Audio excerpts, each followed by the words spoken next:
नमस्कार, मैं मनोज जागलान। आज की ऑनलाइन क्लास में आपका स्वागत, हार्दिक अभिनंदन। आज हम एक भूगोल के बहुत महत्वपूर्ण टॉपिक पे चर्चा करने जा रहे हैं। जैसा कि आपको बोर्ड पे दिखाई दे रहा होगा, कोपेन का विश्व जलवायु वर्गीकरण, जो राजस्थान पुलिस से शुरू हो जाता है। Rajasthan police, Delhi police, second grade, third grade, first grade, UGC NET, हर विषय में आता है। फर्क इतना रहता है, जब बाकी परीक्षाएं रहती हैं तो उनमें भारत या राजस्थान से संबंधित आता है और फर्स्ट ग्रेड में वर्ड से संबंधित आता है। लेकिन जब तक आपको इन बातों का नहीं पता होता कि किस अक्षर का क्या मतलब है, जैसे आपको जब तक ये नहीं पता छोटे जी का मतलब क्या है, कोपेन के जलवायु वर्गीकरण में जी का क्या मतलब है, कोपेन के जलवायु वर्गीकरण में छोटे ए का क्या मतलब है, बी का क्या मतलब है, सी का क्या मतलब है, डब्लू डैश का मतलब क्या है, डब्लू डबल डैश का क्या मतलब है। इसके अलावा बहुत सारे वर्ड आपके होते हैं, जैसे आपके एफ का मतलब क्या है, डी का मतलब क्या है, और आपके W का मतलब क्या है, S का मतलब क्या है, M का मतलब क्या है। ये जब तक आपको नहीं पता होता तब तक बातें नहीं बनती हैं। जैसे आपके एक क्वेश्चन आता है AM और AW, निम्न में से कौन से प्रदेश में ज्यादा वर्षा होती है, तो आपको पता होना चाहिए कौन से प्रदेश में वर्षा होती है। AF जलवायु में किसी भी महीने में न्यूनतम कितनी वर्षा होती है, ये सब विषय पे आज हम चर्चा करने वाले हैं। बहुत आसान तरीके से आपको एकदम क्लियरली आपको ये समझ में आ जाएगा कि किस वर्ड का कहां पे यूज हुआ है, क्यों हुआ है और उसका अर्थ क्या है। और इससे संबंधित जो क्वेश्चन आने हैं वो भी आपको पता चल जाएंगे। एक बार तो ऐसा भी हुआ है कि महिला पर्यवेक्षक का एक सामान्य सा पेपर था, उसमें कोपेन के जलवायु वर्गीकरण से 6 क्वेश्चन आ गए। राजस्थान पुलिस में सेकंड ग्रेड में 3-3, 2-2 क्वेश्चन आ जाते हैं। तो बहुत इंपॉर्टेंट टॉपिक है, आप इस पे आराम से समझिए और आज के टॉपिक को आप देखिए।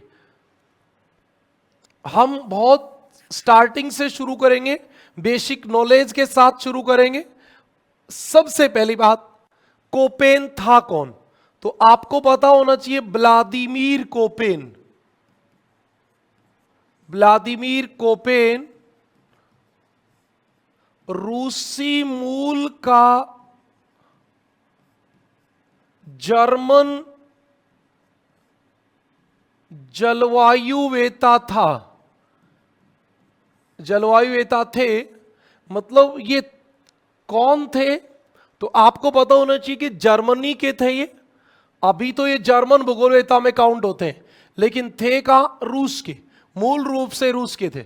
इन्होंने अपना वर्गीकरण कब दिया, बहुत बार ये सवाल आता है कि कोपेन ने अपना जलवायु वर्गीकरण सर्वप्रथम कब दिया, बताइए आप कब दिया।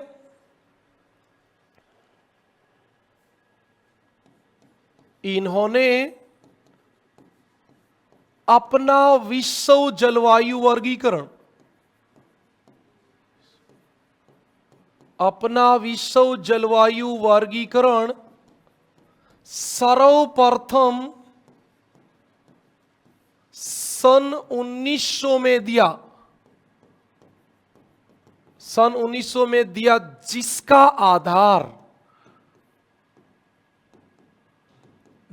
आधार कौन था, जिसका आधार फ्रांसीसी विद्वान केंडोल द्वारा वनस्पति आधारित दिया गया विश्व वर्गीकरण था। यहां आपको जो सबसे ज्यादा ध्यान देनी है वो एक तो ये बात देनी है कि कोपेन ने अपना जलवायु वर्गीकरण पहली बार सन 1900 में दिया, और उस समय इनका आधार कौन था, केंडोल ने जो वनस्पति आधारित वर्गीकरण दिया था वो इनके जलवायु वर्गीकरण का आधार था। ओके, अब आप देखेंगे कि केंडोल ने अपना जलवायु वर्गीकरण दिया कैसे था। केंडोल ने क्या जलवायु वर्गीकरण दिया था, तो आपको पता होना चाहिए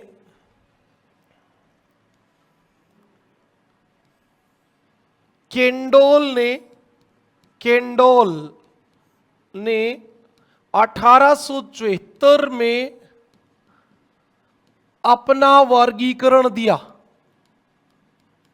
केंडोल ने अपना जलवायु वर्गीकरण कब दे दिया था?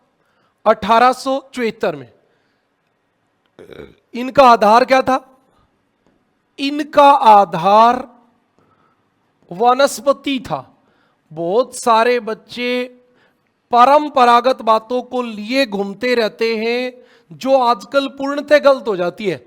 सिर्फ कोपेन का 1900 का जलवायु वर्गीकरण, सिर्फ कोपेन का 1900 का जलवायु वर्गीकरण वनस्पति पर आधारित था। इसके बाद कोपेन ने 1918 में अपने वर्गीकरण में संशोधन कर दिया और आज हम जो पढ़ रहे हैं वो 1918 का जलवायु वर्गीकरण है और उसका आधार वनस्पति नहीं है। हां, कोपेन ने वनस्पति को सबसे प्रमुख माना, जलवायु का सूचक माना। कोपेन ने कहा कि तापमान और वर्षा दोनों को किसी स्थान की वनस्पति प्रदर्शित करती है, यह बात कही। लेकिन आपको अभी एग्जाम के आधार पे क्वेश्चन क्या करने हैं उनको देखिए आप। और केंडोल ने विश्व को 5 जलवायु प्रदेशों में बांटा। सबसे पहले इन्होंने कहा मेगाथर्मल जलवायु बता दी इन्होंने। मेगाथर्मल इसका मतलब था उच्च ताप, उच्च वर्षा, उच्च ताप व उच्च वर्षा। ये आपकी केंडोल के जलवायु वर्गीकरण का पहला जलवायु प्रदेश था, मेगाथर्मल। दूसरा था जीरो थर्मल, जिसको हम कहेंगे सूक्ष्म वनस्पति। मतलब वनस्पति एकदम छोटी आ गई, एकदम बड़ी से एकदम छोटी आ गई। बिल्कुल विषुवत रेखा से जब आप चलोगे तो ए जलवायु के बाद सीधी मरुस्थलीय जलवायु आती है और उसमें जीरो वनस्पति मिलती है। तो यहां क्या होता है? उच्च ताप व शुष्क जलवायु, उच्च ताप व शुष्क जलवायु, ये आपकी बी थी। इसके बाद इन्होंने जो अगला माना वो सी में इन्होंने माना क्या? मीजोथर्मल। मीजो का मतलब, मीजोथर्मल का मतलब बीच का, न तो वनस्पति ज्यादा बड़ी और न छोटी। मीजोथर्मल ने इन्होंने कहा सामान्य ताप सामान्य वर्षा, दोनों चीजें सामान्य ताप व सामान्य वर्षा। फिर आपका 4 नंबर आता है माइक्रोथर्मल।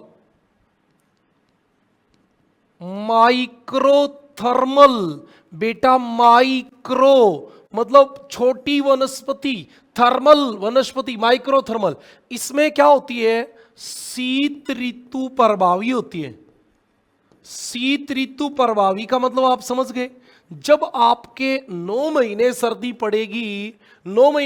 पड़ेगी तो वनस्पति बड़ी कहां से होगी? छोटी रहेगी। और इसके बाद आपकी 5 नंबर इन्होंने नाम दिया हैकिस्टोथर्मल नाम दिया। और इस हैकिस्टोथर्मल का मतलब था हिमाच्छादित भाग। और हिमाच्छादित जो भाग होगा वहां वनस्पति मिलेगी नहीं। ये आपके केंडोल का जलवायु वर्गीकरण है। और जब हम इसको ग्लोब पर देखें तो ये 0 डिग्री। इन्होंने क्या कहा? देखो, इन्होंने कहा कि जो विषुवत रेखा है उसके दोनों ओर मेगाथर्मल मिलेगा। क्या मिलेगा? मेगाथर्मल, बहुत ऊंची वनस्पति मिलेगी क्योंकि तापमान और वर्षा दोनों ज्यादा है।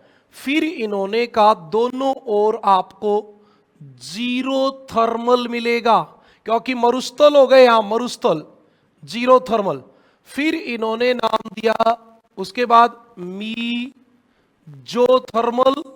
फिर माइक्रोथर्मल और फिर हैकिस्टोथर्मल। किस्टोथर्मल है, किस्टोथर्मल। ऐसे ही आपके ये 3 नाम इधर आ जाएंगे।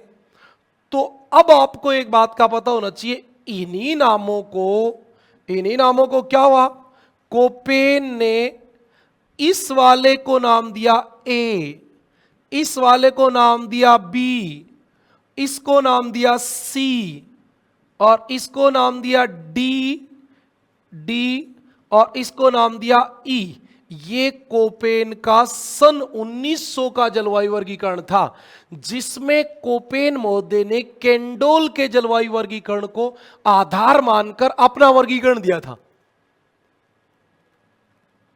समझ में आई बात? कोपेन का सन 1900 का जलवायु वर्गीकरण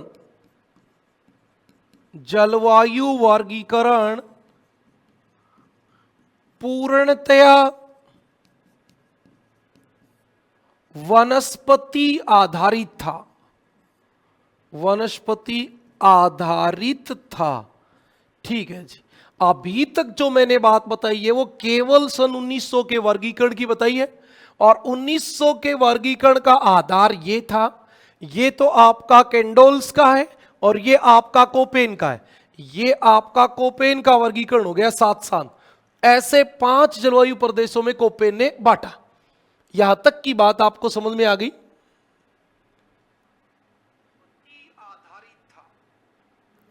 अब हम जो बात पे चलेंगे वो आगे की बात पे चलेंगे।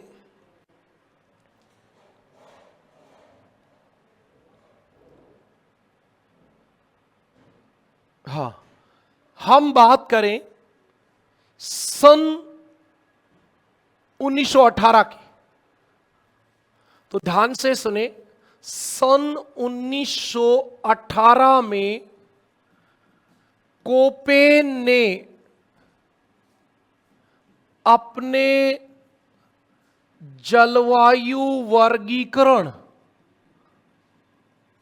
में संशोधन किया। हां, पहला संशोधन 1918 में ही आ गया, संशोधन किया, तथा औसत तापमान,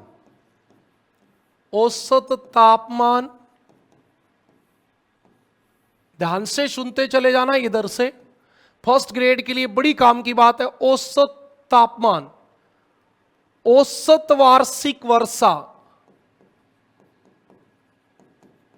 औसत वार्षिक वर्षा, देखो ध्यान से सुनते चले जा रहे हो आप। औसत तापमान, औसत वार्षिक वर्षा एवं वर्षा का ऋतु अनुसार वर्गीकरण, वर्षा का ऋतु अनुसार वर्गीकरण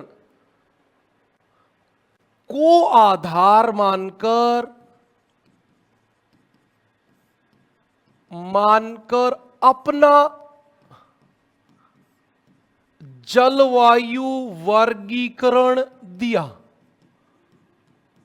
अब आपसे क्वेश्चन पूछ लिया जाए, कोपेन का 1918 का जलवायु वर्गीकरण किस पर आधारित है? 3 चीजों पे, औसत तापमान, औसत वार्षिक वर्षा और वर्षा का ऋतु अनुसार वर्गीकरण। इन 3 चीजों के ऊपर आधारित है, 3 तथ्यों के आधार पे आधारित है। ओके, ये बात आपको पता होनी चाहिए। इसके बाद 1931 में वर्गीकरण किया। 1931 एवं 1936 में पुनः संशोधन किया तथा आखिरी बार कोपेन के वर्गीकरण में, कब संशोधन हुआ? 1953 में। 1953 में किसने किसने क्या? गीगर पोही ने। गीगर पोही ने संशोधन किया। ये उनका शिष्य था और इन्होंने लास्ट बार 1953 में कोपेन के जलवायु वर्गीकरण में संशोधन किया। अगली बात बड़े ध्यान से सुने, कोपेन का जलवायु वर्गीकरण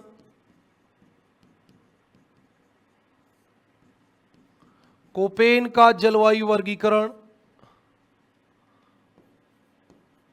आनुभाविक विधि।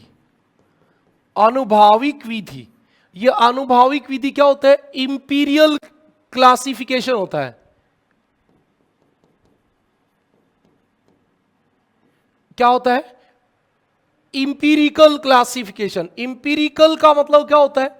इंपीरिकल का मतलब होता है जो किसी विशेष ऑब्जर्वेशन के डाटा पर आधारित हो, जैसे तापमान, वर्षा के आंकड़ों पर आधारित हो, वो वाला। तो ये आनुभाविक विधि पर आधारित है। बहुत बार यह भी सवाल पूछा गया है कि कोपेन का जलवायु वर्गीकरण कैसा वर्गीकरण है? आनुभाविक विधि पर आधारित है, आनुभाविक पद्धति पर आधारित है। विधि की जगह पद्धति भी लग जाए तो भी कोई फर्क नहीं पड़ता। आनुभाविक पद्धति, मेथड पर आधारित है। आपको एक बात का और भी पता है क्या? जलवायु वर्गीकरण 3 प्रकार के होते हैं। ये बता दूं आपको यहीं पे। हां, एक बार सुनेंगे तो आपको बहुत अच्छा लगेगा, ऐसी कोई बात नहीं है। जलवायु वर्गीकरण 3 प्रकार के होते हैं। जलवायु वर्गीकरण नंबर 1 हम चर्चा करेंगे सबसे पहले आनुभाविक वर्गीकरण। आनुभाविक वर्गीकरण कौन सा होता है? यह तापमान एवं वर्षा जैसे आंकड़ों के प्रक्षेप, आप इसको कहोगे ऑब्जर्वेशन। ऑब्जर्वेशन प्रक्षेप पर आधारित होता है। आधारित होता है, यह आंकड़ों के प्रक्षेपण पर आधारित होता है। समझ में आई बात? हां। दूसरा जननिक वर्गीकरण। जननिक वर्गीकरण, जननिक वर्गीकरण का इंग्लिश में क्या कहेंगे इसको? तो इसको कहते हैं जेनेटिक, जेनेटिक क्लासिफिकेशन। ये जननिक वर्गीकरण किसे कहेंगे भी?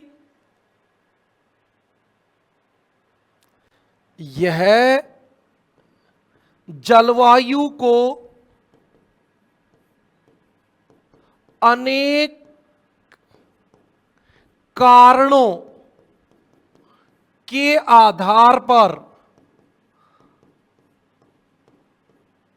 प्रस्तुत करता है। जैसे आपके मरुस्थल में मरुस्थलीय जलवायु क्यों हुई? क्यों हुई? वर्षा ज्यादा हुई तो क्यों हुई? कोई भी कारण जो है उसके आधार पे जेनेटिक जिसको कहेंगे, बारिश ज्यादा हुई तो क्यों हुई? तो जेनेटिक ही तो हो गया, क्यों उत्पन्न हुई? ये वाला जो आपका है वो आपका जननिक वर्गीकरण होता है। और तीसरा होता है अनुप्रयुक्त,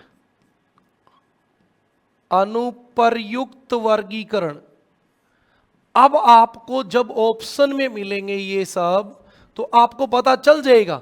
अनुप्रयुक्त वर्गीकरण होता है अप्लाइड, अप्लाइड क्लासिफिकेशन, और यह किसी विशिष्ट उद्देश्य के लिए किया जाता है। किसी विशिष्ट उद्देश्य के लिए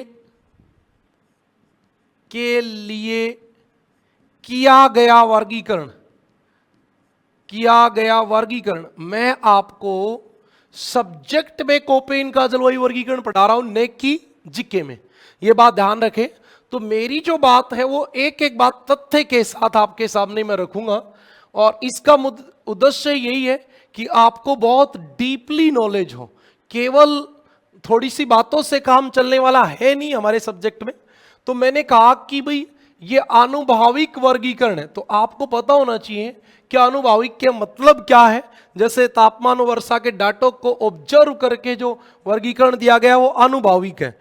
जननिक कोई जलवायु क्यों उत्पन्न हुई इस पे जोर दिया गया है, तो जेनेटिक क्लासिफिकेशन होता है। और अप्लाइड का मतलब होता है किसी विशेष उद्देश्य के लिए किया गया वर्गीकरण। अगली बात आप ध्यान से सुनेंगे।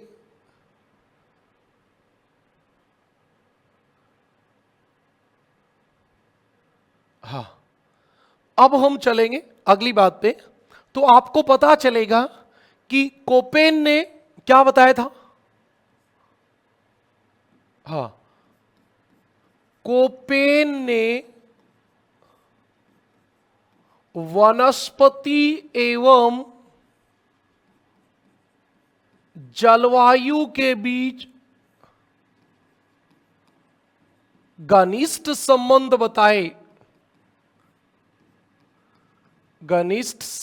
बताए। ऐसा नहीं है कि अब इन्होंने वनस्पति को मानने से मना कर दिया हो। ओके, अच्छा, अब सारी बातें करके कोपेन के जलवायु वर्गीकरण का आधार। अब कुछ बच्चों को ऐसे भी लग जाता है कि सर उस गाइड में ये लिखा है, आपने ये लिखा दिया, किसकी माने। भाई मैं कब कह रहा हूं मेरी मानो। आप एक काम करो ना, NCERT 11th क्लास की बुक में पेज नंबर 105 खोल के देखो। आपको ये मैं जो बात बता रहा हूं अब ये सेम लिखी मिलेगी। लेकिन एनसीईआरटी पढ़े कौन। जोर आता है पढ़ने में, बच्चों को भी आता है, मास्टरों को भी आता है, सबको आता है। आप 11th क्लास के एनसीईआरटी में पेज नंबर बता रहा हूं 105 खोल के देखो। वहां आपको पता चलेगा कि कोपेन के जलवायु वर्गीकरण मतलब सारे वर्गीकरण 1900 का भी, 1918 का भी, 1931 का भी, 1953 का भी, सारे वर्गीकरण का आधार क्या है। तो आपको पता चलेगा औसत मासिक तथा वार्षिक तापमान। बिल्कुल, आप कहोगे सर ऐसे कर, बेटा आप किताब में देखो हर वर्गीकरण के आगे लिखा है ए जलवायु वर्ष भर तापमान 18 से ऊपर, बी जलवायु में तापमान का आधार नहीं क्योंकि बी तो वर्षा के आधार पे, सी जलवायु फिर आपको मिलेगा न्यूनतम तापमान 3 डिग्री से नीचे नहीं जाए, अधिकतम तापमान 10 डिग्री से ऊपर नहीं जाए, शीत ऋतु में, ग्रीष्म ऋतु में इतना नहीं जाए। तो क्या आधार है उसका बताओ। अरे तो वार्षिक और मासिक दोनों तापमान है, औसत मासिक और औसत वार्षिक तापमान। बिल्कुल। नंबर 2,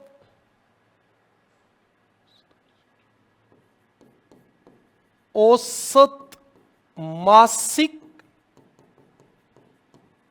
तथा औसत वार्षिक वर्षण। ये वर्षण शब्द जो होता है precipitation, what is difference between precipitation and rainfall. वर्षा और वर्षण के बीच क्या अंतर होता है। वर्षण का मतलब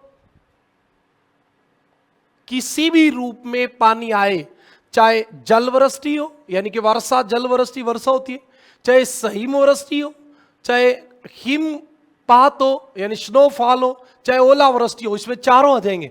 और वर्षा में केवल जलवृष्टि आती है। 3 नंबर इनके जलवायु वर्गीकरण का आधार वनस्पति भी रहा है, और 4 नंबर इनके वर्गीकरण का आधार ऊंचाई, ऊंचाई या उच्चावच, किसी भी स्थान में ऊंचाई की ओर जाएंगे जलवायु बदल जाएगी।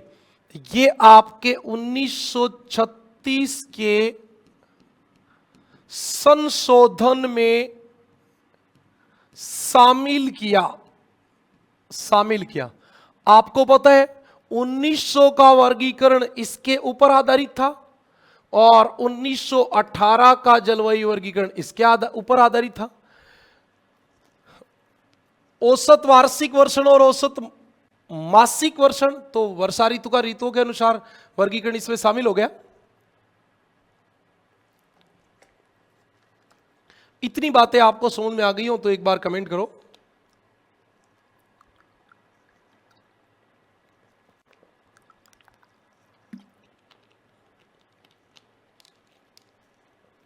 अगली बात, कोपेन अभी भी कह रहा है, कोपेन अभी भी कह रहा है लेकिन आधार नहीं है। कोपेन अभी भी कह रहा है लेकिन आधार नहीं है। कोपेन के अनुसार किसी भी क्षेत्र की जलवायु, किसी भी क्षेत्र की जलवायु का सबसे अच्छा सूचक,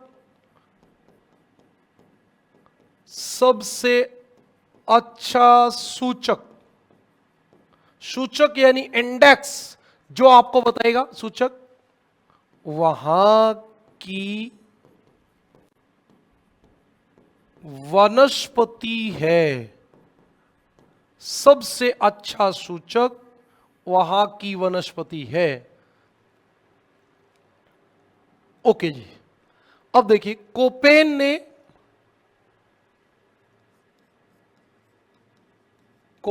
ने 5 जलवायु प्रदेश बताए, 5 प्रमुख जलवायु प्रदेश बताए, जिनमें से 4 तापमान पर आधारित, जिसमें से 4 तापमान पर आधारित तथा एक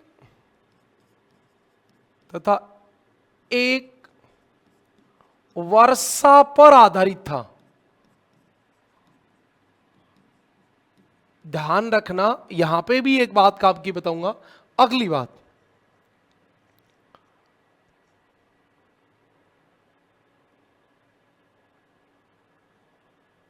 ठीक कह रहा है ये। हाँ, अब हम एक डायग्राम बना लेते हैं। आपके एनसीईआरटी की बुक में बिल्कुल बना हुआ है ये। सबसे पहले हम सीरियल नंबर देखेंगे और हमारे पास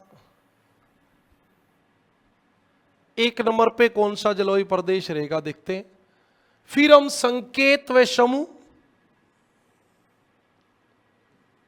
संकेत व समूह। 3 नंबर पे हम बात करेंगे लक्षण की, लक्षण। और अब हम कंपेयर कर देंगे केंडोल के वनस्पति वर्गीकरण को।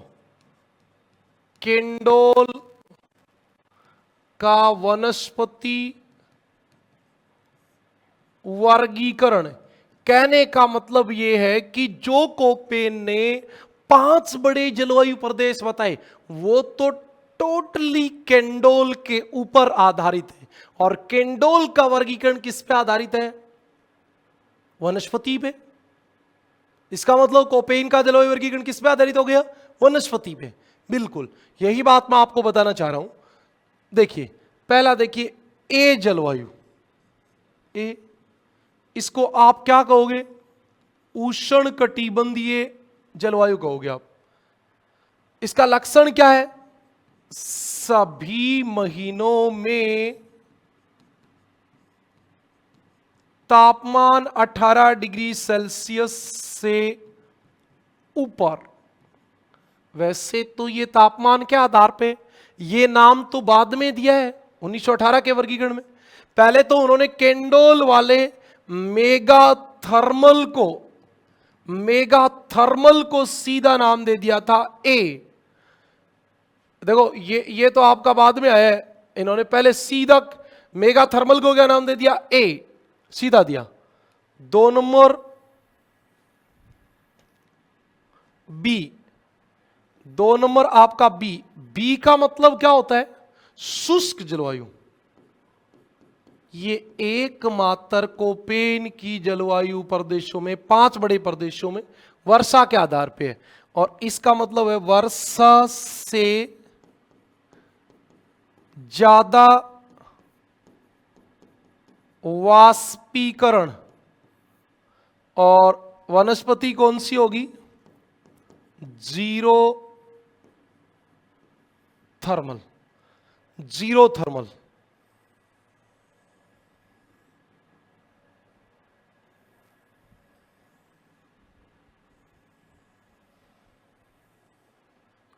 अब आप 3 नंबर पे देखिए, हमारी 3 नंबर पे क्या आ जाएगी, सी। 4 पे कौन आ जाएगा, डी। और 5 पे कौन आ जाएगी, ई जलवायु। सी का मतलब क्या होता है, मध्य तापीय, शीतोष्ण जलवायु। शीतोष्ण जलवायु, इसमें क्या होगा, सबसे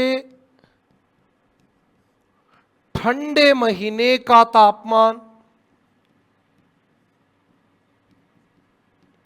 मतलब जब शीत ऋतु आए तो सबसे ठंडे महीने का औसत तापमान, औसत तापमान 3 डिग्री सेल्सियस से अधिक, परंतु 18 डिग्री सेल्सियस से कम हो। मतलब सी जलवायु का मतलब यह है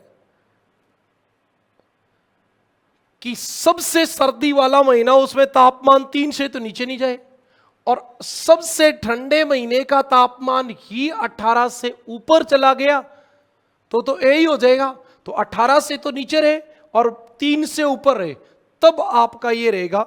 और इसको सीधा नाम दिया था केंडोल्स ने, मीजोथर्मल। इसको नाम दिया था माइक्रोथर्मल। और इसको नाम दिया था हैकिस्टोथर्मल। ये आपका हैकिस्टोथर्मल था। तो ये तो डायरेक्ट इधर ABCD नाम दे दिए थे। शीतल, हिम या सूक्ष्म तापीय जलवायु। सूक्ष्म तापीय जलवायु। अब बताओ इसका क्या तापमान का क्या रहेगा, सबसे ठंडे महीने का तापमान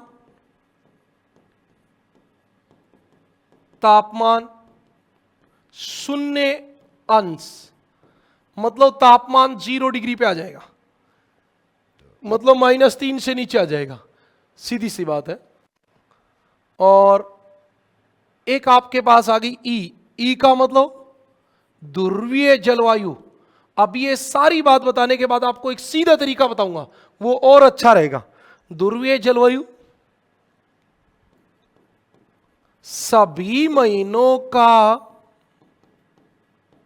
औसत ताप 10 डिग्री सेल्सियस से कम, मतलब किसी भी महीने का तापमान, औसत तापमान 10 डिग्री से ऊपर नहीं जाएगा, तब आपकी ध्रुवीय जलवायु हो जाएगी। अब आप इसको ऐसे समझ लो, कैसे कि ये आपकी पृथ्वी और ये 0 डिग्री आपकी। सबसे पहले आपको ध्यान देना है कि ये है 90 डिग्री दक्षिण और ये है 90 डिग्री उत्तर। ये आपकी सबसे पहली जलवायु होगी, इसका नाम होगा ए। उसके बाद होगा बी, जो जो ध्रुवों की ओर जाते जाओगे बी। ये आपकी सी, ये आपकी डी और ये ई, ये डी और ये ई। यहां से आप बिल्कुल समझ सकते हो, इसका मतलब होता है उष्ण कटिबंधीय जलवायु। इसका मतलब क्या होता है? उष्ण कटिबंधीय जलवायु। इसका मतलब होता है मरुस्थलीय जलवायु। इसका मतलब होता है मध्य तापीय। तो मध्य तापीय बीच में आएगी पृथ्वी के। और इसका आपका मतलब होता है शीत, शीतादर, यानी शीत ऋतु ज्यादा प्रभावी। और ई का मतलब ध्रुवीय। बताओ कहां दिक्कत है? अब आप भारत में भी जलवायु पढ़ रहे हो मान लो, तो आपको ऐसे अंदाजा आ जाएगा। यदि आपने ये बात समझ ली तो आपको ये अंदाजा आ जाएगा। कैसे अंदाजा आ जाएगा अभी देख लेना आप। ये भारत है, तो भारत में इस वाले पार्ट में आएगी ए, आगी नहीं? हाँ, तो विषुवत रेखा के पास है। ये आ गया आपका मरुस्थल, तो यहां जलवायु होगी बी। ये कौन सा मैदान है? तो यहां होगी सी। और इधर आपकी होगी इस वाले पार्ट में, इस वाले में डी। और इधर आपकी कौन सी जलवायु होगी? ई। बात खत्म। अब इनके आगे वाले आपको भी पता चल जाएंगे, कोई दिक्कत वाली बात थोड़ी है। अब इसमें ए डब्ल्यू, इधर ए एस, इधर ए एम, ये सी डब्ल्यू जी, ये डी एफ सी और ई टी। तो ये तो कोई विशेष समस्यात्मक है नहीं, ये आगे की बात समझ में आ जाएंगी। आपको अभी केवल इतना समझ में आना चाहिए, विषुवत रेखा के पास ए, उससे दूर बी, उससे दूर सी, उससे दूर डी, ध्रुवों के पास ई। इतना समझ में आ गया तो भी बहुत है। अब हम बात करेंगे और संकेतों की।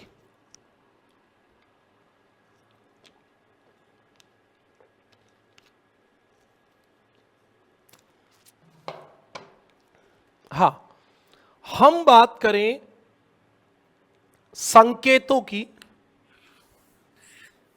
इसको मिटा देते हैं, ये तो पीछे लिखा भी हुआ है।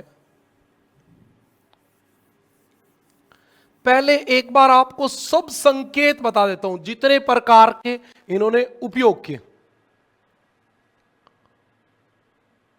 इधर से शुरू करते हैं। कुछ द्वितीय स्थान पर प्रयुक्त बड़े अक्षर,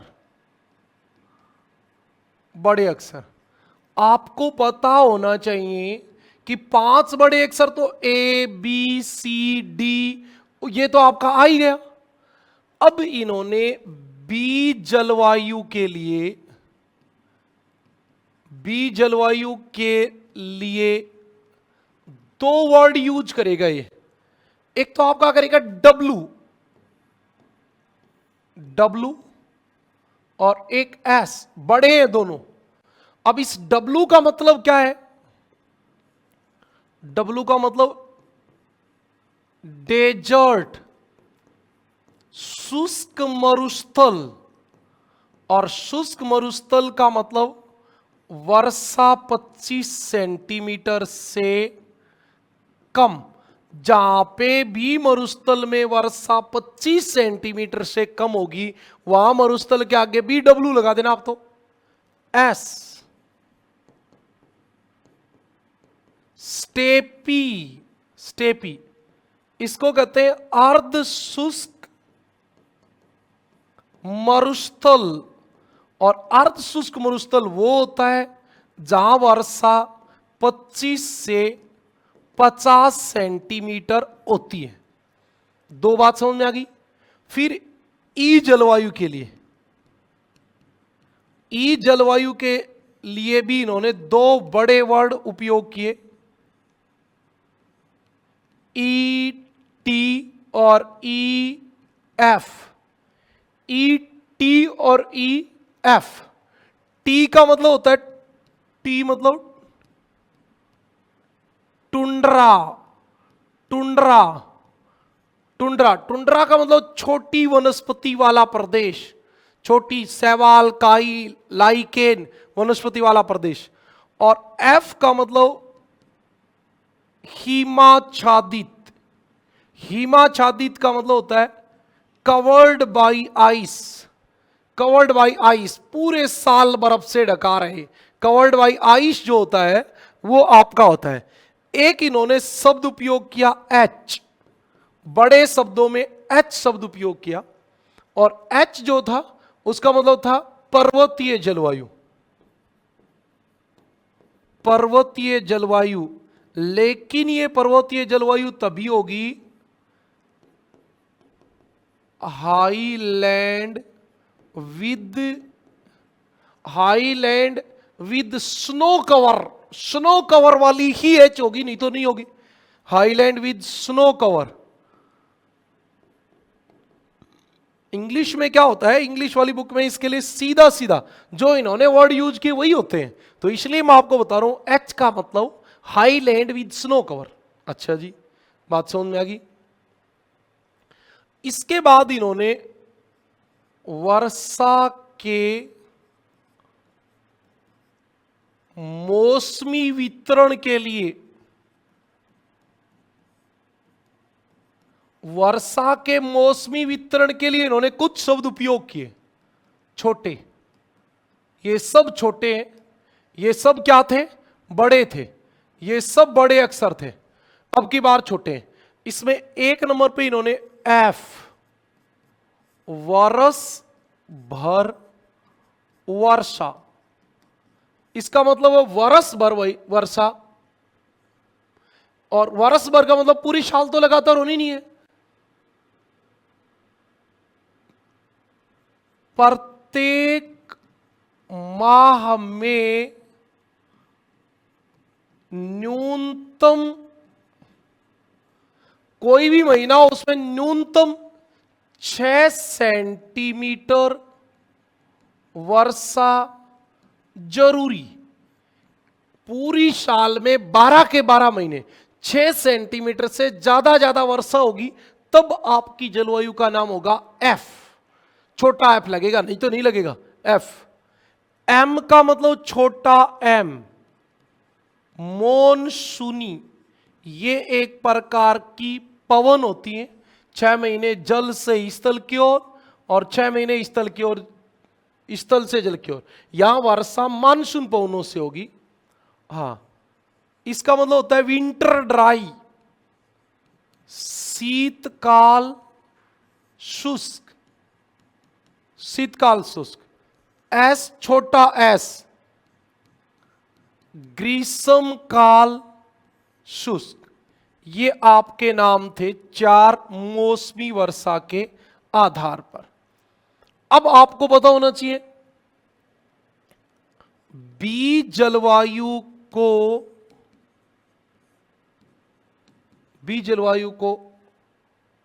तापमान,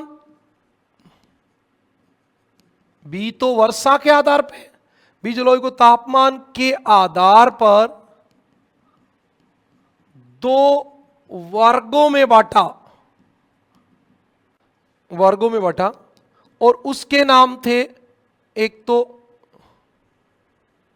एच और एक के। एच का मतलब हॉट, गर्म,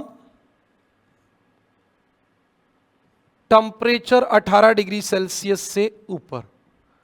जहां पूरे साल तापमान 18 से ऊपर रहेगा उसको गर्म मरुस्थल कहेंगे, गर्म मरुस्थल। और के मतलब काल्ट, काल्ट मतलब ठंडा मरुस्थल, जहां पूरी साल टेम्परेचर 18 डिग्री सेल्सियस से नीचे रहेगा, उसका नाम होगा काल्ट, ठंडा मरुस्थल। ये मरुस्थल के प्रकार थे। अब अपने ध्यान से और सुने।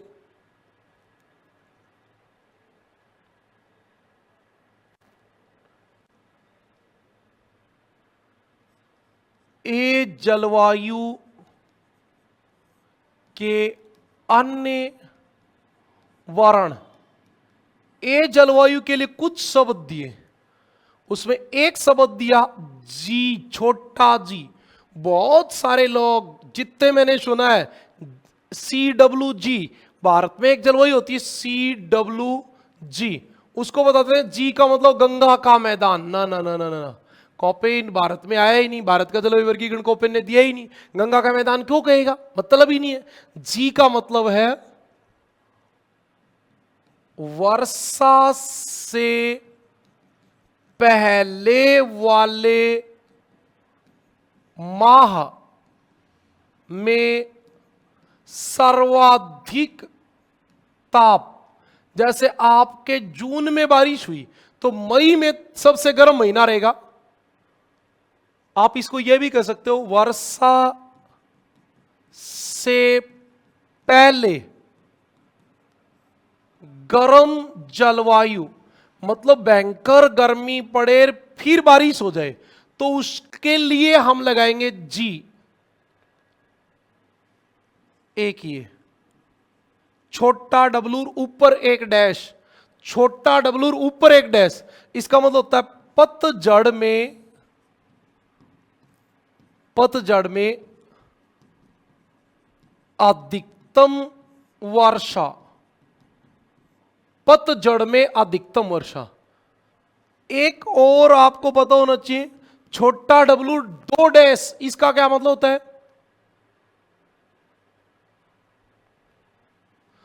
दो अधिकतम वर्षा वाले मौसम के बीच दो शुष्क ऋतु। इसका मतलब है एक बार बारिश हुई, एक बार बारिश हुई 2-3 महीने फिर बंद, 2-3 महीने शुष्क, फिर बारिश हुई फिर 2-3 महीने शुष्क, ऐसे दो बार, दो अधिकतम वर्षा वाले मौसम के बीच दो शुष्क ऋतु, दो बार बारिश दो बार शुष्क। एक आई, छोटी आई है ये छोटी आई है, छोटी छोटी आई। सबसे गर्म व सबसे ठंडे महीने का तापांतर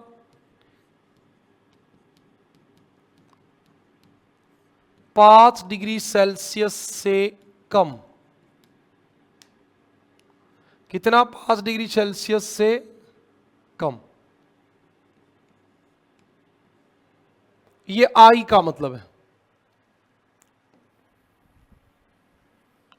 अब आपको एक बात और पता होना चाहिए, सी जलवायु के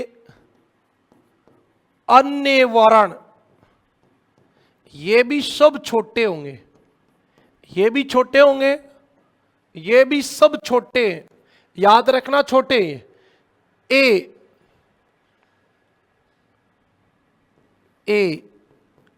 इसका मतलब होता है उष्ण ग्रीष्म काल, मतलब जब गर्मी का महीना आए तो टेम्परेचर 22 डिग्री सेल्सियस से ऊपर हो, मतलब गर्मी ज्यादा पड़े, उसके लिए छोटा ए उपयोग होता है।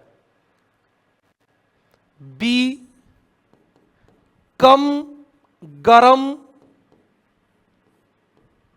ग्रीष्म काल, मतलब ग्रीष्म काल में तापमान 18-19 डिग्री रहे, 20 डिग्री रहे, 22 से तो नीचे रहे और 18 से तो ऊपर रहना ही पड़ेगा, गर्मी है तो अभी। हाँ, सी सर्द लघु, सर्द लघु मतलब सर्दी छोटी, और ग्रीष्म काल, ग्रीष्म काल ये कह रहे सर्द लघु ग्रीष्म काल।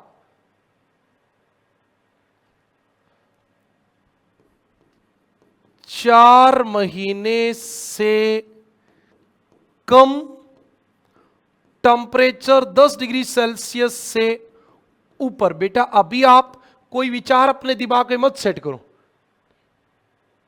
और डी, इसके बाद डी वर्ष भर शीत ऋतु। अब आप सुनो, अब आप सुनो, इतना जोर लगाने की जरूरत ही नहीं थी इस बात में। इस बात में आप देख रहे हो, एक नंबर सबसे ज्यादा तापमान, सी में जहां सबसे ज्यादा तापमान होगा उसके आगे ए लगेगा। उससे कम तापमान, उससे कम तापमान, उससे कम तापमान, ये छोटे ए बी सी डी तापमान को प्रदर्शित करते हैं। किसको प्रदर्शित करते हैं? तापमान को। अच्छा, अभी तक आपको क्या समझ में आया? उसके बाद हम जो बात पे चलेंगे उस पे चलेंगे। अभी आपको समझ में आया कि एक जलवायु होती है ए, हां, ए का मतलब उष्ण, उष्ण कटिबंधीय जलवायु। इसका मतलब ये करक और मकर रेखा के बीच में होगी। अब इसमें मौसमी वर्षा जो होगी उसके आधार पे ये ए जलवायु 4 प्रकार की हो जाएगी। सबसे कंक्लूजन यही है, यहां से आपके सब कुछ पकड़ में आ जाएगा। मौसमी वर्षा के आधार पे 4 प्रकार हो जाएंगे, A F, A M, A W, A S. हो गए मौसमी वर्षा के आधार पे ए जलवायु के 4 प्रकार। बी, बी जो होता है मरुस्थल, वर्षा के आधार पे 2 प्रकार का, बी डब्ल्यू और बी एस। क्यों भी 2 प्रकार का? अब ये भी आपका 2 प्रकार का हो जाएगा। क्यों हो जाएगा 2 प्रकार का? और एक ठंडा मरुस्थल, एक गर्म मरुस्थल, यानी बी डब्ल्यू एच गर्म, बी डब्ल्यू के यानी ठंडा मरुस्थल। अर्ध शुष्क मरुस्थल गर्म और अर्ध शुष्क मरुस्थल ठंडा। हो गया कि नहीं हो गया? अब आपका सी, सी जो जलवायु होती है वो वर्षा के आधार पे, मौसमी वर्षा के आधार पे 3 प्रकार की हो जाएगी। सी एफ वर्ष भर वर्षा, सी डब्ल्यू और सी एस, इसमें समर ड्राई, इसमें विंटर ड्राई। अच्छा, उसके बाद डी, डी, डी जलवायु भी आपके 2 प्रकार की हो जाएगी, डी एफ और डी डब्ल्यू। अब आपके पास बच गई ई, ई के 2 प्रकार हो जाएंगे, ई टी और ई एफ, और फिर आपकी जलवायु एच। ये आपके जलवायु प्रदेश बन गए। अब आपको इनका नाम आता है तो सब बात आ जाएगी। कमेंट करो, ए एफ का नाम क्या होगा?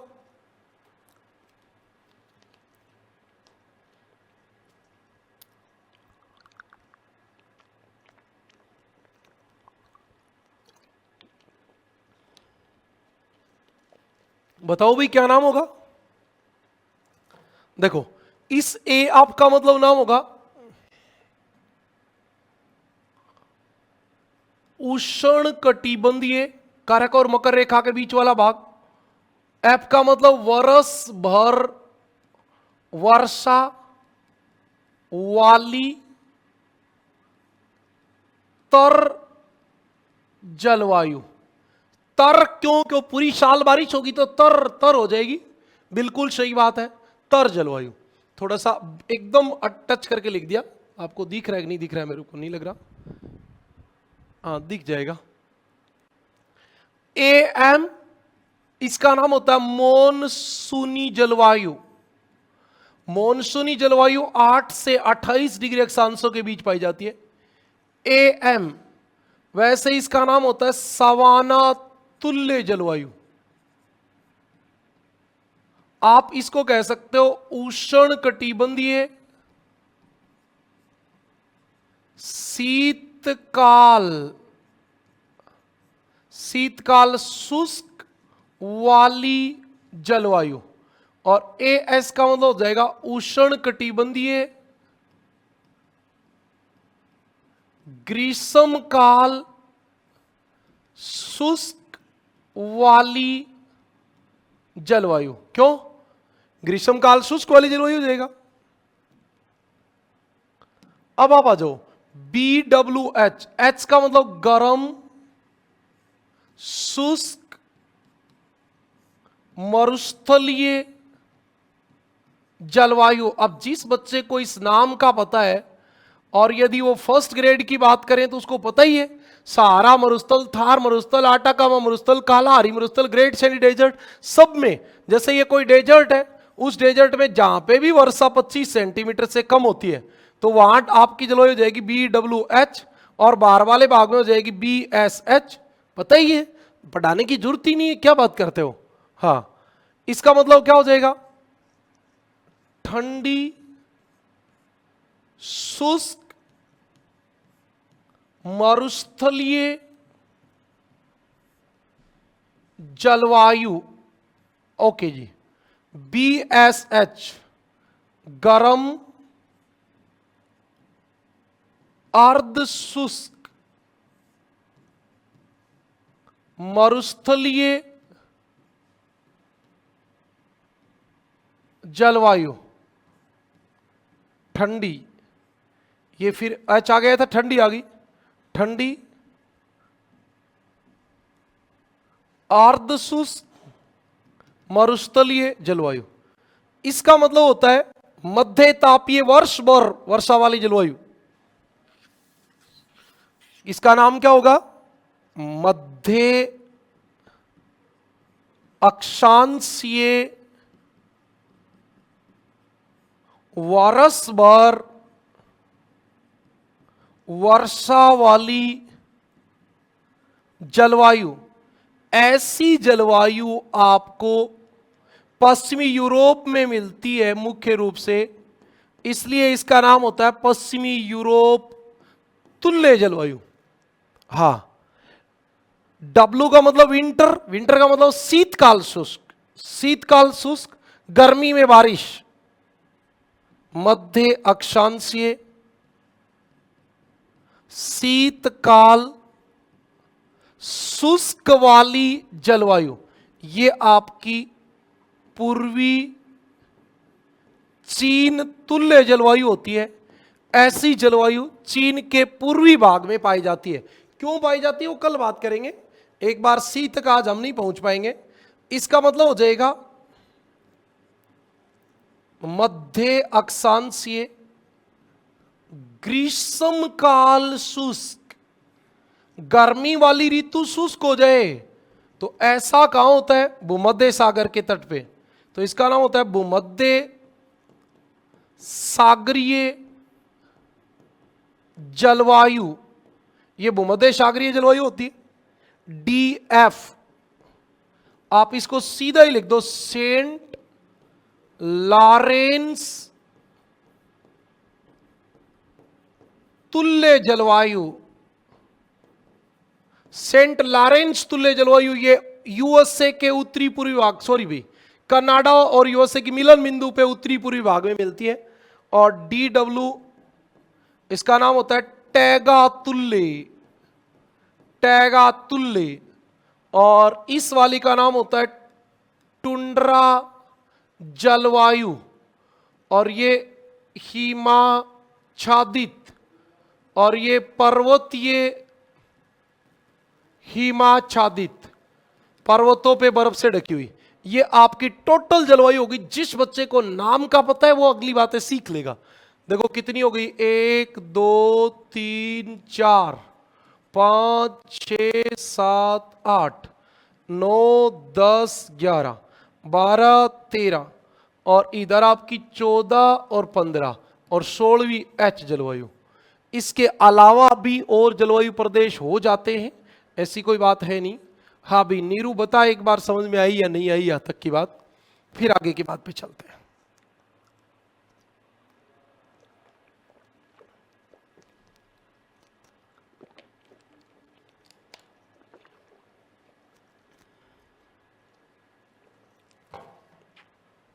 हाँ, आ गई। तो अभी तक हम बेसिक बातें कंप्लीट कर चुके हैं। अब फर्स्ट ग्रेड के यूजीसी नेट के लेवल की बात करेंगे। अभी तक कॉमन बातें थी। ए जलवायु प्रदेश, ए जलवायु प्रदेश। ए जलवायु का मतलब क्या है? उष्ण कटिबंधीय जलवायु। ए का मतलब है उष्ण कटिबंधीय जलवायु, क्योंकि हमें पता है पृथ्वी पर विषुवत रेखा के दोनों ओर कौन सी जलवायु मिलेगी? ए मिलेगी। अगली बात, यह जलवायु कर्क एवं मकर रेखा के मध्य मिलती है, यानी ट्रॉपिक ऑफ कैप्रिकॉर्न और ट्रॉपिक ऑफ कैंसर दोनों के बीच में मिलेगी। अगली बात, वर्ष भर सूर्य सिर पर सीधा चमकेगा, बिल्कुल साफ सूर्य सीधा चमकेगा। तभी कर्क और मकर रेखा के बीच का भाग का है, क्योंकि न तो कर्क रेखा से ऊपर जाएगा सूर्य, न मकर रेखा से नीचे जाएगा। तो सूर्य क्या होता है? वर्ष भर सीधा चमकता है। बिल्कुल सही बात है। अगली बात, वर्ष भर तापमान 18 डिग्री सेल्सियस से ऊपर, 18 डिग्री से तो ऊपर ही रहेगा, तभी नाम उष्णकटिबंध है। हां, अगली बात, वर्षा की मात्रा व समय के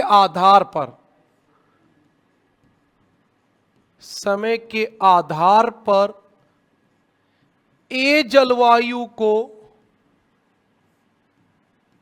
4 वर्गों में बांटते हैं।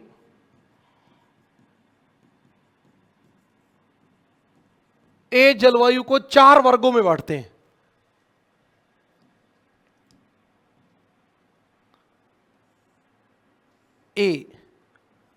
ए के 4 वर्ग हो जाएंगे।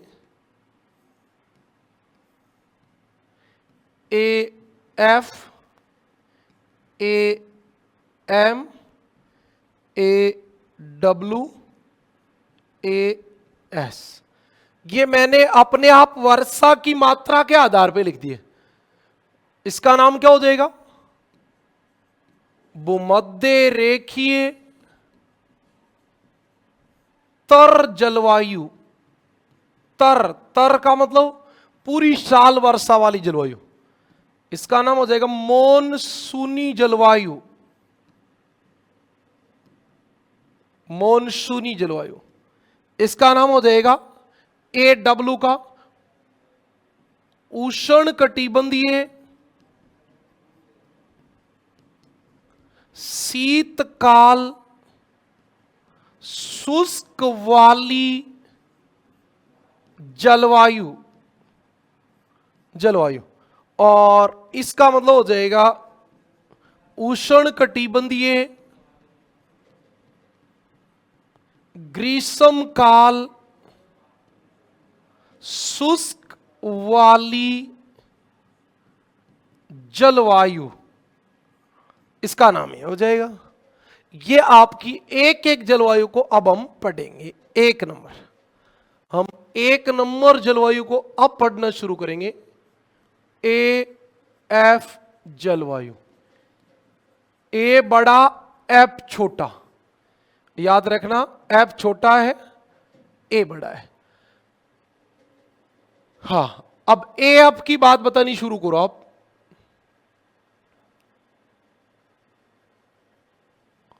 पहली बात, पूरी बात बताऊंगा पहले, फिर आपको इसकी क्षेत्र बताऊंगा वर्ल्ड में कहां है।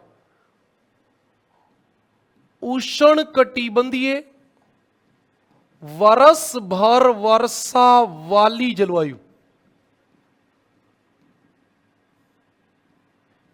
किसी भी महीने में 6 सेंटीमीटर से अधिक वर्षा, अधिक औसत वर्षा, कोई भी महीना हो उसमें 6 सेंटीमीटर से ज्यादा वर्षा होनी चाहिए। किसी भी महीने में, इसकी जगह हम एक और लगा दें, शुष्कतम महीने में, भाई सबसे कम बारिश वाला महीना हो उसमें भी बारिश 6 सेंटीमीटर से ज्यादा होनी चाहिए। हाँ,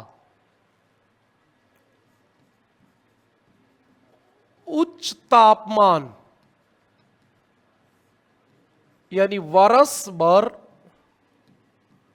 18 डिग्री सेल्सियस से अधिक, ये आपको तापमान और वर्षा दोनों की बात बता दी। दैनिक व वार्षिक तापांतर न्यूनतम ज्यादा नहीं होता, पूरी साल में भी कोई फर्क नहीं पड़ता।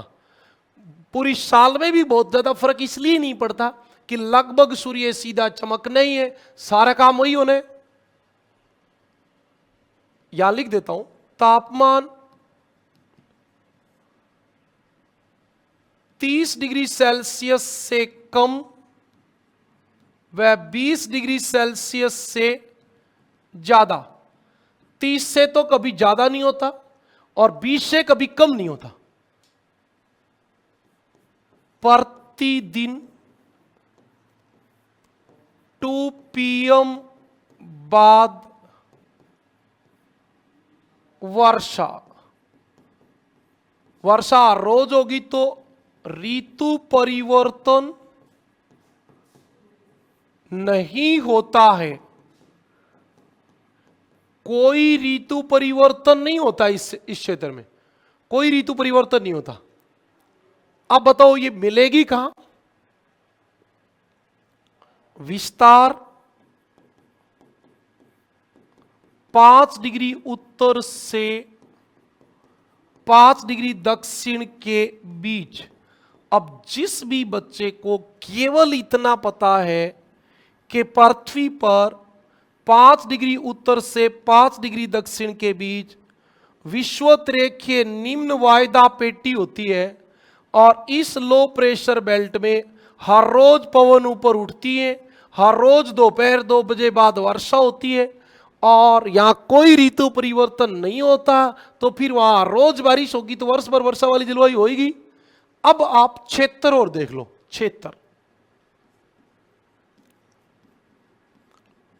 क्षेत्र में आप देखोगे दक्षिणी अमेरिका में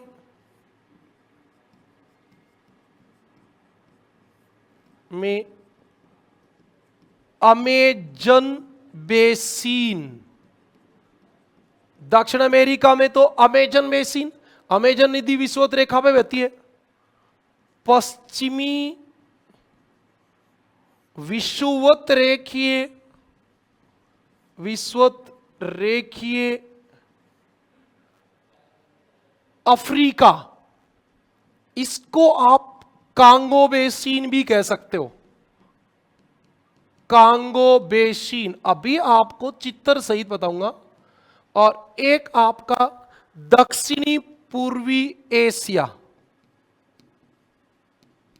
दक्षिणी पूर्वी एशिया, या आप ये भी कह सकते हो ईस्ट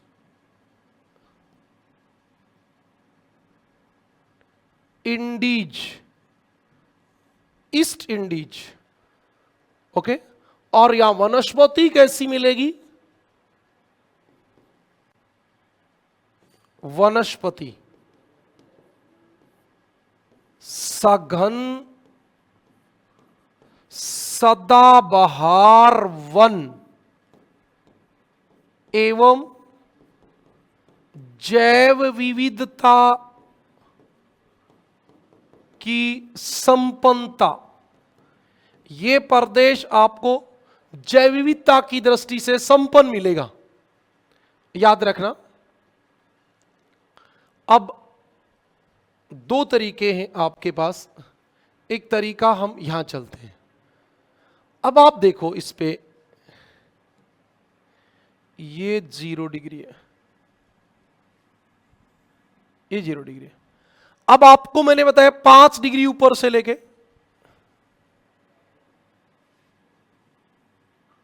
5 डिग्री नीचे तक, ये कौन आ गया? इधर वाला। यहां पे आपकी नदी बहती है अमेजन, तो ये तो हो गया अमेजन बेसिन। ये आपके यहां पे एक नदी बहती है कांगो, तो ये वाला क्षेत्र हो गया कांगो बेसिन। और एक आपके ये वाले हो गए पूर्वी द्वीप समूह। 3 ही क्षेत्र लिखे थे हमने 3 ही क्षेत्र लिखे थे, आप देख लो।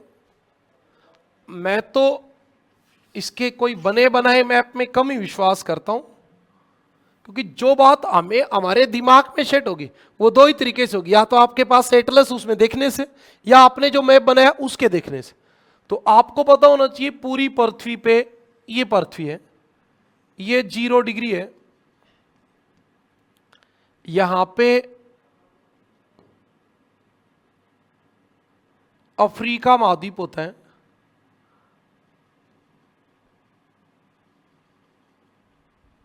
ये हमारे पूर्वी द्वीप समूह होते हैं इधर, और इधर ये उत्तरी अमेरिका महाद्वीप होता है, और नीचे ये दक्षिण अमेरिका होता है। आपको पता भी है कि यहां हमारे एक नदी बहती है एंडीज पर्वत से निकल के विषुवत रेखा के ऊपर, इस वाले भाग का नाम है अमेजन बेसिन। यहां आपकी एक नदी बहती है ये वाली कांगो, इसका नाम होता है कांगो बेसिन, कांगो बेसिन। और ये पूर्वी द्वीप समूह, ये आपके प्रदेश जो हैं वो AF जलवायु रखते हैं। यही बात आपने विश्वोत्तरेखीय निम्न वायदा पेटी में भी पढ़ी है कि विश्वोत्तरेखीय निम्न वायदा पेटी तो AF जलवायु है। जिस बच्चे ने विश्वोत्तरेखीय निम्न वायदा पेटी पढ़ी है वो मान लो कि वो उसकी सारी विशेषताएं AF जलवायु की।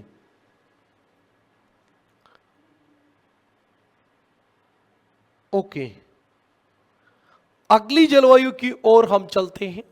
इसके बाद हमारी दूसरी जलवायु है AW जलवायु। पहले आपको AW जलवायु पढ़ा देता हूं, फिर AM पढ़ा देंगे, कोई फर्क नहीं। AW लिखा गया, AW नाम क्या होगा? उष्ण कटिबंधीय शीतकाल शुष्क वाली जलवायु।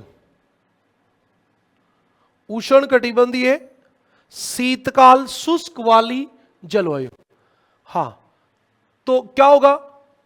शीतकाल शुष्क तथा अधिकांश वर्षा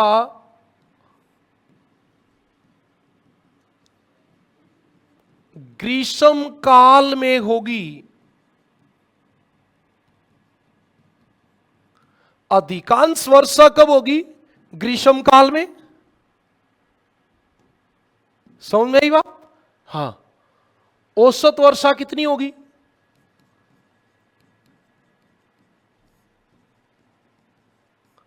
देखो सब में उसमें 200 से ज्यादा होती है AF में, इसमें 100 से 150 सेंटीमीटर। ठीक है, इस जलवायु प्रदेश में, इस जलवायु प्रदेश में उष्ण घास के मैदान पाए जाते हैं जिन्हें सूडान, अफ्रीका, विशेष करके सूडान में ही पाए जाते हैं, में सवाना कहते हैं।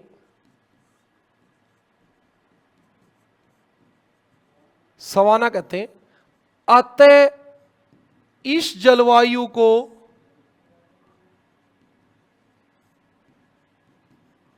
सवाना तुल्य जलवायु भी कहते हैं। अभी तक तो मेरी तरफ से कुछ मैंने जोड़ा ही नहीं है, जो नाम में लिखा था केवल वो बताया कि वर्षा ग्रीष्म काल में होगी, शीतकाल शुष्क रहेगा, घास के मैदान मिलेंगे।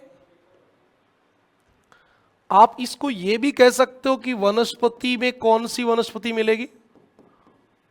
पर्णपाती, पर्णपाती वन, पर्ण, डिकिडियस फॉरेस्ट और पेड़ों से घिरी घास भूमि इस प्रदेश की खास बात होती है, और इसलिए इसको सूडान या सवाना तुल्य जलवायु कहते हैं। विस्तार कहां होगा? 5 डिग्री से 20 डिग्री के बीच। अच्छा सर, एकदम सही बात बताई आपने, 5 से 20 के बीच। 5 से 5 एफ, 5 से 20 तक एडब्ल्यू, और उसके आगे मरुस्थल। तो याद रखना, ये जलवायु मरुस्थलीय जलवायु है, ए एफ के बीच में होती है। मरुस्थलीय मतलब जहां बहुत कम वर्षा होती है, और ये वाली जहां ए एफ ज्यादा वर्षा होती है। ये बात आपको याद रखनी है।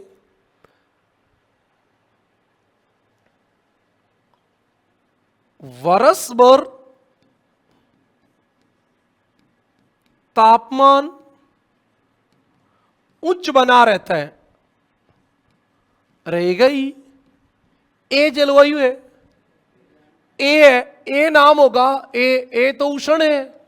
उष्ण है तो वर्ष भर तापमान तो उच्च रहेगा ही भी। हाँ, एक बात और ध्यान से सुने, वर्ष में कम से कम एक महीने में वर्षा 6 सेंटीमीटर से कम होती है। हां सर, होती है, क्योंकि सब महीनों में 6 सेंटीमीटर से ज्यादा हो जाएगी तब तो ए एफ जलवायु हो जाएगी। ए डब्ल्यू कैसे होगी? बिल्कुल सही कहा आपने, एकदम सही बात है। अब आप इसके क्षेत्र और देख लो, ये जलवायु मिलेगी कहां? तो ये जलवायु आपको सबसे ज्यादा मिलेगी अफ्रीका में, और अफ्रीका में कहां मिलेगी? सहारा से वेल्स तक। अफ्रीका में सहारा से वेल्स तक। हां, अफ्रीका में सहारा से वेल्स तक। सहारा में बी डब्ल्यू जलवायु जाएगी, वेल्स में आपकी ये शीतोष्ण घास के मैदान आ जाएंगे, तो यहां आपकी सी डब्ल्यू जलवायु हो जाएगी। तो ये बीच में मिलेगी आपकी। और कहां मिलेगी? Venezuela, Venezuela, Bolivia, Bolivia. आप अपनी एटलस देखो, दक्षिण अमेरिका में Venezuela, Bolivia, Paraguay, Paraguay, Paraguay में ये आपको 3 दक्षिण अमेरिका के देश दे दिए। और कौन बच गया?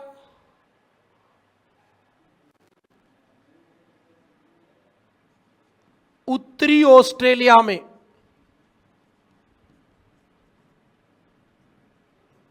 एक सूडान को हम भूल गए, पर्टिकुलर नाम लिखना जरूरी है। सूडान में, इन क्षेत्रों में ये जलवायु पाई जाती है। तो सर ये क्षेत्र है कहां? इधर आ जाओ। आप देखोगे, इसको थोड़ा शार्प कर लें क्या? ये आपको वेनेजुएला दिख रहा है क्या? ये बोलीविया दिख रहा है, पराग्वे दिख रहा है, मतलब ए एफ जलवायु के दोनों ओर इधर, ये ए एम, ए एम, अरे ए डब्ल्यू भाई, ए डब्ल्यू,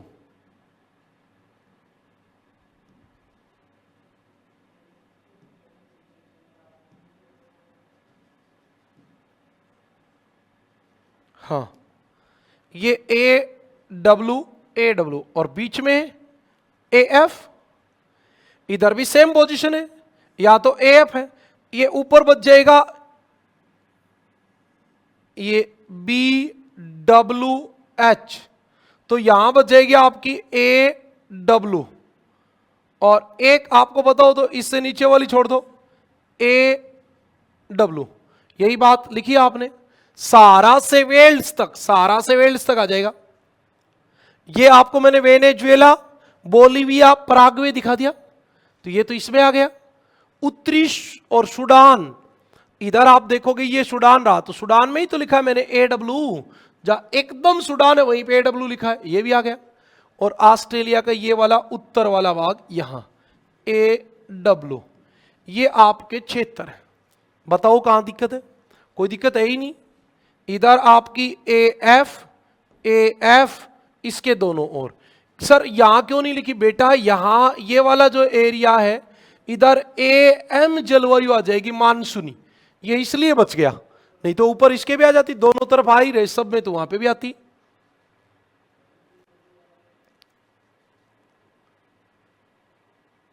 अब हम ए डब्ल्यू जलवायु की बात करेंगे, ए डब्ल्यू के बाद ए एम की भी, सॉरी ए एम,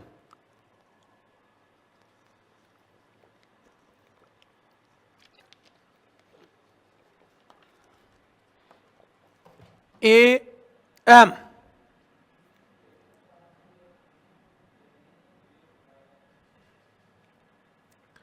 किसकी बात करेंगे? तीसरे नंबर ए एम जलवायु की। ए एम मॉनसूनी जलवायु, थोड़ा सा धीरे कर दी रफ्तार, इसकी वजह यह है कि आपको साथ साथ समझ में आता रहे। तो आपको याद रखना है 80% वर्षा ग्रीष्म काल में होती है, विशेषतः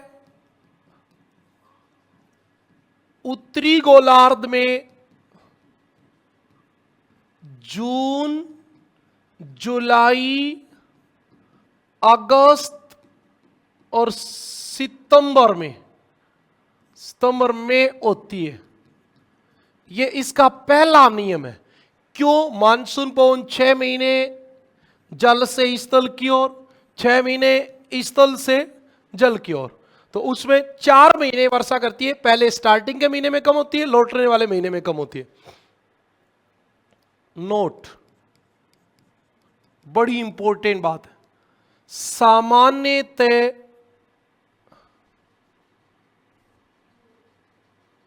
सामान्यतः मानसूनी जलवायु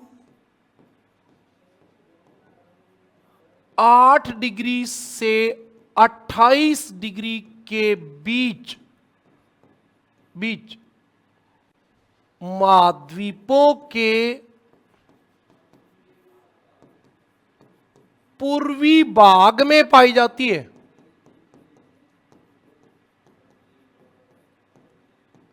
महाद्वीपों के पूर्वी भाग में ही पाई जाती है, ये नहीं तो नहीं पाई जाती है।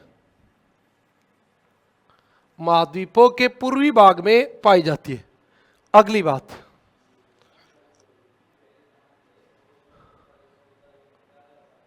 क्या बताएं? क्षेत्र बताएंगे अब सीधे। क्षेत्र सबसे इंपॉर्टेंट तो भारतीय उपमहाद्वीप। भारतीय उपमहाद्वीप का मतलब पाकिस्तान, भारत, बांग्लादेश, श्रीलंका, नेपाल, भूटान, ये सब आ जाएंगे। बर्मा भी आ जाएगा, वियतनाम, कंबोडिया, थाईलैंड तक। दक्षिणी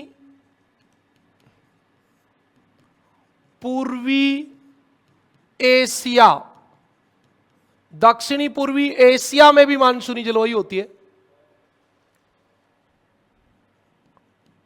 अफ्रीका का पूर्वी तट, हां, अफ्रीका का पूर्वी तट, अफ्रीका का पूर्वी तट, वह मेडागास्कर, मेडागास्कर भी शायद लगा देंगे उसके, मेडागास्कर में मानसूनी जलवायु होती है,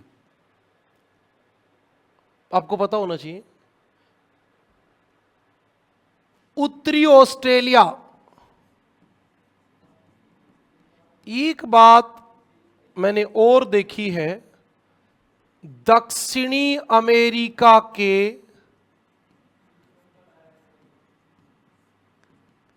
उत्तरी पूर्वी भाग में, ये जो बात है, ये भी आप देखोगे तो ये एनसीईआरटी में लिखा हुआ है ये चित्र। ये मैंने भी पहली बार गौर किया है बहुत दिनों बाद।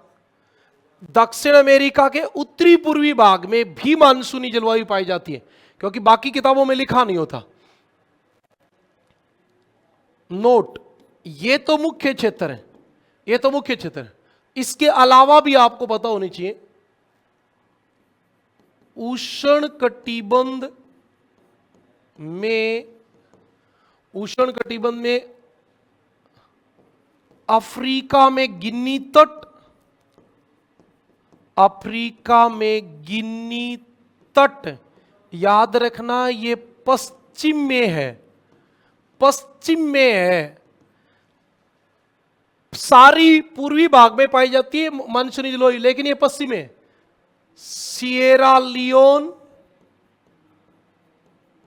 सिएरा लियोन तट,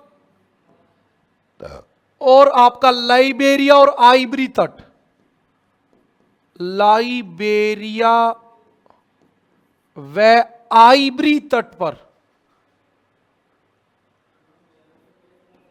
आइवरी तट पर मॉनसूनी प्रवृत्ति पाई जाती है। ये सब तट आपको पता होना चाहिए, ये अफ्रीका है और ये 0 डिग्री है। इसके ये वाले भाग हैं, ये वाला भाग है, यहां एम मानसूनी जलवायु पाई जाती है। ये पूरे विश्व में अपवाद है, ये अपवाद है कि महाद्वीप के पश्चिमी भाग में पाई जाती है, यहां पे भी मानसून ऐसे चलती है। समझ में आई बात? ये वाला गिन्नी तट, आप इसको एक भाषा में बोलो तो गिन्नी तट बोल सकते हो, और ये पश्चिम में है, ये अपवाद है।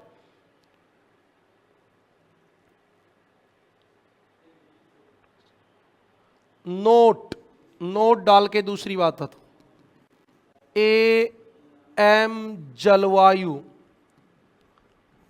एफ व डब्ल्यू के बीच की है। याद रखना ये बीच की है, तभी मैंने क्रम से पहले ऐसे ही लिखा था। एक बात और लिख दूंगा, एम जलवायु में AW से ज्यादा वर्षा होती है, ज्यादा वर्षा होती है, यह भी खास बात है इसकी। ये आपकी AM जलवायु कंप्लीट हो गई भाई, बहुत अच्छे से आपको समझ में आई होगी, कहीं दिक्कत वाली बात मुझे तो लग नहीं रही। हाँ, अब एक लास्ट आज के दिन की और डिस्कस करेंगे, उसके बाद हम आज विराम देंगे क्लास को, क्योंकि ज्यादा लंबे समय तक जब आप क्लास को पढ़ोगे तो समझ में कम आएगा। AS जलवायु, उष्ण कटिबंधीय ग्रीष्म काल शुष्क वाली जलवायु, ऐसा होता ही नहीं है, ऐसा होता ही नहीं है, या बहुत कम होता है, या रेयर चांस है। तो वर्षा शीतकाल में तथा ग्रीष्म काल शुष्क। अच्छा, गर्मी उष्ण कटिबंध है तो गर्मी ऋतु रहेगी, शीत ऋतु तो आएगी थोड़ी सी, उसमें बारिश कहां होगी? ऐसा तो पॉसिबल ही नहीं है। ये देखे तो, लेकिन एक जगह पाई जाती है। यह जलवायु बहुत कम पाई जाती है। तो इसका क्षेत्र बता दो भाई, कहां पाई जाती है? क्षेत्र भारत का तमिलनाडु तट। तमिलनाडु तट को आप कोरोमंडल तट भी कहोगे, कोरोमंडल तट। भारत का तमिलनाडु तट या कोरोमंडल तट। ये देखिए आप, ये भारत है, ये आपके सामने कर्क रेखा है। उष्णकटिबंध हो गया कि नहीं हो गया? यहां ये भारत में शीतकाल में, ये शीतकाल है, शीतकाल, और ये वाली पवन चल रही है। ये देखो क्या हो गया, ये देखो क्या हो गया, ये एक विशेष काम हो गया। क्या हो गया? इस वाले एरिया में पवन कहां से आ रही है? जल से स्थल की ओर, और बाकी सब जगह कहां से आ रही है? स्थल से जल की ओर। और इसलिए इस वाले एरिया में आपके जलवायु पाई जाएगी AS। पूरे विश्व में केवल यहीं पे पाई जाती है। ये आपकी बात है। कल आपको बताऊंगा CWA क्या है, CWF क्या है, CWB क्या है, सब छोटी छोटी बातें आपको क्लियर कर दी जाएंगी। इस टॉपिक में कहीं समस्या नहीं रहेगी। आज के लिए इतना ही, धन्यवाद। यदि आप YouTube पे देख रहे हैं तो आपकी ये मोरल ड्यूटी बनती है कि आप वीडियो को लाइक और शेयर बिल्कुल भी ना करें।